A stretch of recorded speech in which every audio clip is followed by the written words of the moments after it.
Welcome. Good evening, everyone. Welcome to the Times of India LitFest 2017, presented by Rajnigandha, education sponsor Rao's IAS Study Circle, knowledge partner Pearl Academy, clean energy partner GAIL. We have 5 people on our panel today. The first speaker we have is Mr. Pavan K. Varma, who is a writer, diplomat, and now in politics, where he was till recently an MP in the Rajya Sabha, and earlier advisor to the Chief Minister of Bihar. He is currently the National General Secretary and the National Spokesman of the Janata Dal United. Next, we have Mr. Arun Kumar. Arun Kumar has written the book, The Black Money in India, Understanding Black Economy and Black Money, Indian Economy Since Independence, Persisting Colonial Disruption. He's also authored alternative budgets for 1993 to 1994 and 1994 to 1995. He has also written extensively in journals and in popular press. Next up, we have Mr. R. Kannan, who is a child of the Dravidian movement and has long been a commentator on Dravidian politics. He recently authored a book called MGR, and his earlier work called Anna, The Life and the Times of C.N. Annadurai, received critical acclaim. He presently heads the Basra office of the UN Assistance Mission for Iraq.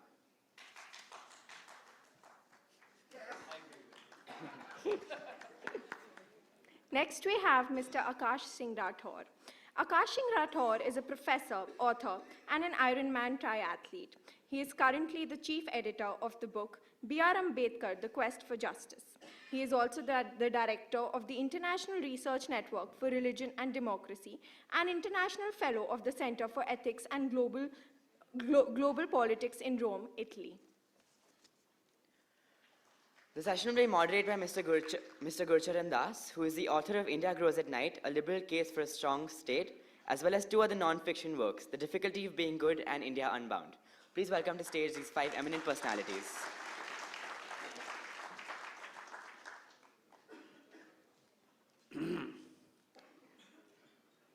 So first, shall we get our expectations right? This is not Republic TV.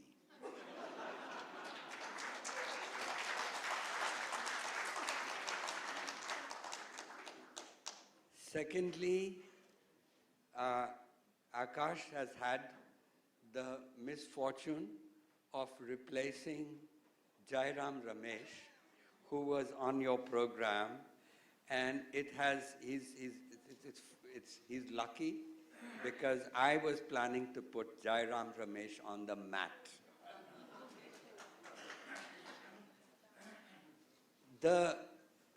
Why I say that this should not be Republic TV is because this is Times LitFest. This is a literary festival. And the discussion at this festival should not be the kind of sound bites that we hear every night. And we should focus on ideas.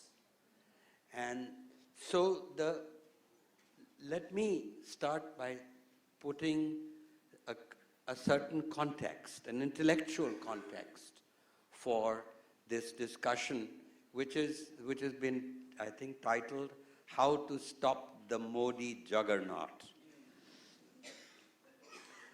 India is a liberal democratic state. A liberal democratic state is based on 3 pillars. The first pillar is an effective executive. You need an effective executive to get things done.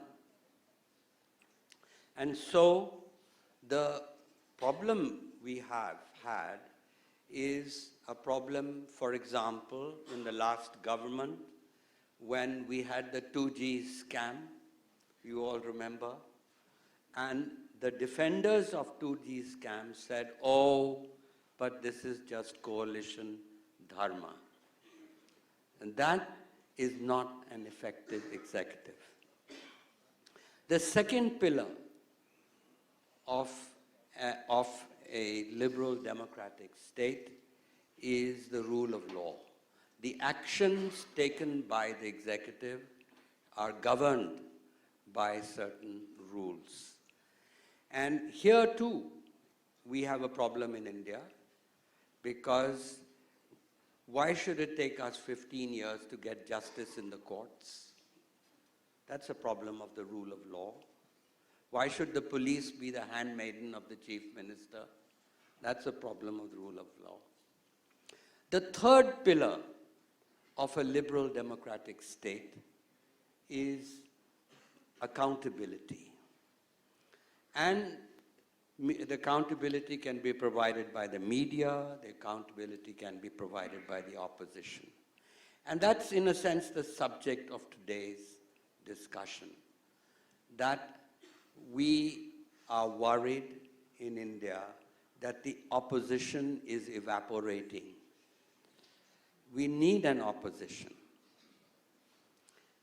We don't need a gridlock as they have in the United States and as we've had in some of our previous parliaments, where nothing could get done, where the opposition stopped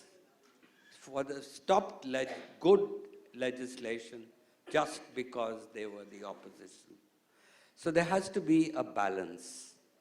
And by a constructive criticism, I mean, for example, I happen to believe that Congress was right when it said that let's cap the GST at 18%. Most of you will remember. They said, cap it. Find some way, because now what's happening is they're just rolling back that everything which is in the 28%. So that is the sort of constructive opposition that we want. So how do we get a viable constructive opposition? And where should be the areas of agreement, such as foreign policy, for example? And where should be the place for healthy debate? So in that context, let's begin. And let me begin with my distinguished neighbor here. The question, Pavan, is how do we stop the Modi juggernaut? Which the implication is, how do we get an effective opposition? Thank you, Gurcharan. You talked about the three pillars. I presume a juggernaut has 4 wheels. And all the wheels must function for it to be a juggernaut. Now, I'll tell you what I feel. First of all, a democracy needs a strong opposition, as you've said, because every government needs to be subject to democratic accountability, and any political party that assumes that it's a juggernaut and is unstoppable is making the unpardonable sin of unforgivable complacency. The second thing is politics is dynamic, Gurcharan. You had a situation when at one time the BJP was down to 2 seats in parliament. And you have a situation where they won an absolute majority of their own. You had a situation when Rajiv Gandhi had 400 plus seats in parliament. And within 3 years of that, 7 people met in a drawing room, which was the Jan Morcha. And in a year and a half, the entire edifice, which seemed completely invincible, unraveled. So never believe in democratic politics so long as they continue to remain democratic, that anyone has an ordained right to rule in perpetuity. Thirdly, what you need to analyze is that are there today objective reasons why, unlike in the past, an opposition can gain momentum? It's something the BJP should understand, and it's something the opposition or the potential opposition should understand. My own theory is that today, to replicate 2014 is going to be difficult for the BJP. I think, and I say this currently since my party is a member of the NDA, as a friend of the BJP, provided they listen to constructive advice. First and foremost, the gulf between promise and delivery is visible across India. Between the promises made in 2014 and the extent of their delivery and implementation. Secondly, Sir, and can I just I can stop whenever you want, but I'll take a minute more. No, I'm not stopping you. I'm actually asking a question which you can answer and continue. And that is that the Pew survey that came out last week showed a 72% approval for Mr. Modi. And when you compare this to most of the countries of the world, this is amongst the highest. Yeah. So how do you say that the gulf between delivery and intent is huge? And certainly it's not affecting his popularity. No. The Pew survey and what was the sample size, and maybe it's accurate also, but just check at what the Pew survey said in 2015 about the popularity ratings of Mr. Modi. He lost 2 consecutive elections, one in Delhi, one in Bihar. And this is just a year after 2014.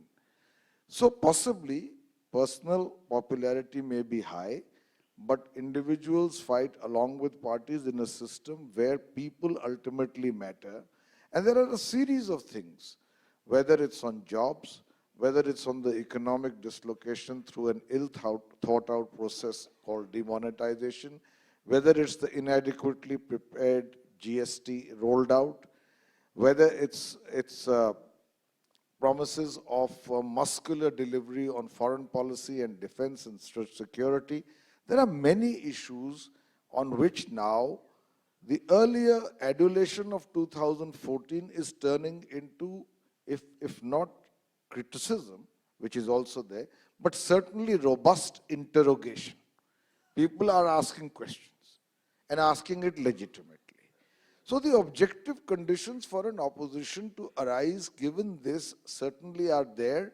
And in my view, and I will put it up for discussion, if you deconstruct the states, you will see, if you take it a state-by-state analysis, that the BJP's footprint has not appreciably increased beyond where it had reached saturation point in 2014. So it will have to probably cope with the situation, even if it emerges as the largest party of being short of a majority. I'm saying this subject to all kinds of qualifications. And would be substantially or significantly lower than the 285 they got on their own at the time when there was so-called Modi wave. So therefore, we take that into account. And the last point I want to say, all of this makes no difference unless people read the writing on the wall in terms of the opposition itself. A credible narrative. Exactly. So it's a credible narrative, the ability to give a constructive program which people believe they can deliver, a downsizing of personal egos, organizational rigor, better communication strategies, a proactive and not a reactive agenda. If these things happen, I believe democratic politics are dynamic and juggernauts are not necessarily permanent. okay. Well, at this point, for most people at least, even those people who are questioning Mr. Modi's, there appears to be a Tina factor, that they have no alternative. I'm going to come back to you and we can discuss who, if not Modi, then who. But Aakash, let's come to you and get your views about the Juggernaut. Okay, thank you very much. So each of us finds ourselves in a condition of constraint, but the question, the way I see it as a political philosopher, is not so much about the Modi juggernaut, but the fact of a juggernaut as such. And I don't really understand why we would localize the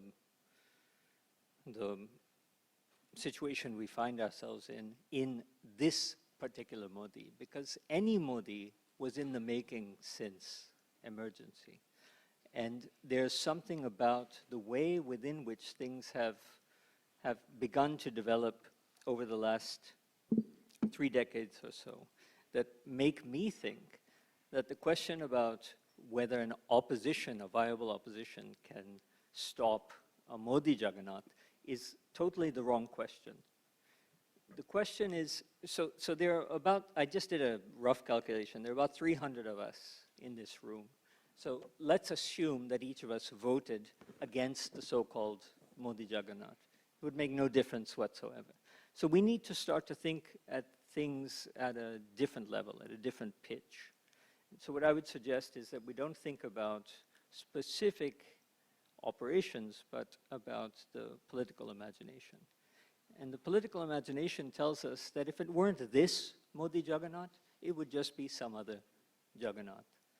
My contention is that this Modi Juggernaut is not the creation of an autonomous, self-constructed Modi, but it's in fact the creation of an opposition as well as Modi. And so the way I see things... a failure of the opposition. It's a failure of the opposition. You could not have the Modi Juggernaut if you did not have a failed opposition. Okay, that's a very, Aakash, that's a very good perspective. I come back to you. Okay.